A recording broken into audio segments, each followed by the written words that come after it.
અહીંયા આવેલું છે રેખા હિરોઈનનું ઘર। આ બાજુ થોડુંક મોડું થઈ ગયું પણ આ બાજુ જો કેમેરામાં આ છે રેખા હિરોઈનનું ઘર। એની બાજુમાં ઓલી સાઈડ હતું ઇબ્રાહિમનું ઘર। બે હીરો હિરોઈન છે અને હવે અહીંયાથી સીધા જ આપણે સલમાનનું ઘર આઘું વહી ગયું। ત્યાંનું મેં શૂટિંગ કર્યું નહીં પણ હવે શાહરુખ ખાન જે કિંગ ઓફ બાદશાહ છે તેનો ઘરનું આપણે શૂટિંગ લઈશું।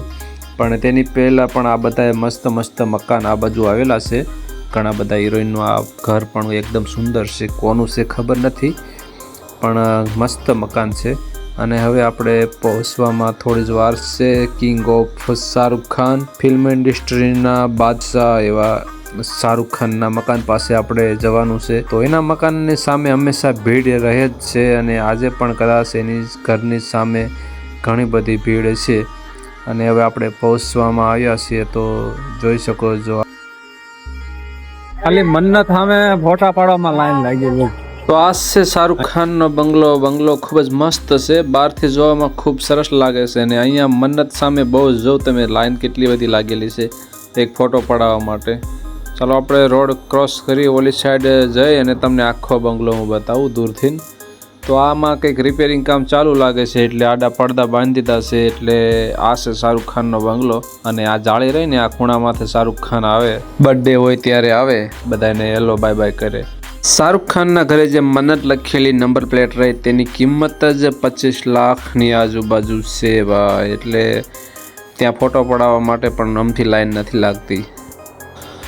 તો ચાલો હવે આપણે બધા શાહરુખ ખાનનો બંગલો જોઈ લીધો તો હવે અહીંયાથી નીકળીએ અને હવે જઈએ આપણે આગળ દરિયાના કિનારે। તો જરાક સન જે સૂર્ય આથમે છે તેનું દરિયાકાંઠાનું પણ આપણે થોડુંક જોઈએ। તો મન્નતની સામે જ આવેલો છે આ દરિયો અને ખૂબસૂરત મસ્ત મજાનો આ નજારો જબરજસ્ત છે। દરિયો દૂર દૂર સુધી અને આ બાજુ જો આ મન્નત છે અહીંયા પડદા બાંધેલી અને એની સામે જ આ બાજુ સૂર્ય આથમે છે। એટલે શાહરુખ ખાનની લાઈફ તો યાર હકીકતમાં કિંગ જ છે ભાઈ। મને પણ દરિયો, પહાડો અને વૃક્ષો જેમ કે કુદરતી વસ્તુ મને બધી જ બહુ ગમે છે। એટલે હું પણ દરિયાકાંઠે વધારે જવાનું પસંદ કરું છું। અને આ છે મુંબઈ બાંદ્રાનો દરિયો એટલે ખૂબ મજા આવી ગઈ અહીંયા। તો ત્યાંથી વયા ગયા આપણે બાજુના એક પાર્કમાં। તો પાર્કમાં જઈને ઉપર જઈને જોયું તો બાંદ્રા બ્રિજ તરીકે ઓળખવામાં આવે છે। આ ઉપર મસ્ત મજાનો નાઇટનો વ્યૂ જ હતો। આ વ્યૂ તમે જો આ બાંદ્રા બ્રિજ છે આખો દરિયામાં ઊભો રહીને આ કાંઠેથી સામા કાંઠે બ્રિજ છે। આની અંદર ચાલવાની ખૂબ જ મસ્ત મજા આવે। અહીંયા 2 વ્હીલ જવાનું અલાઉડ નથી। અહીંયા 4 વ્હીલ ચાલે છે તેમાં 4 વ્હીલનો ટોલ ટેક્સ 70થી 150 રૂપિયા જેવો લેવામાં આવે છે। આ નાઇટ જેમ થાય છે એમ આનો વ્યૂ સુપર આવે છે। ડ્રોન કેમેરાથી પણ સુપર જ વ્યૂ આવતો હોય છે।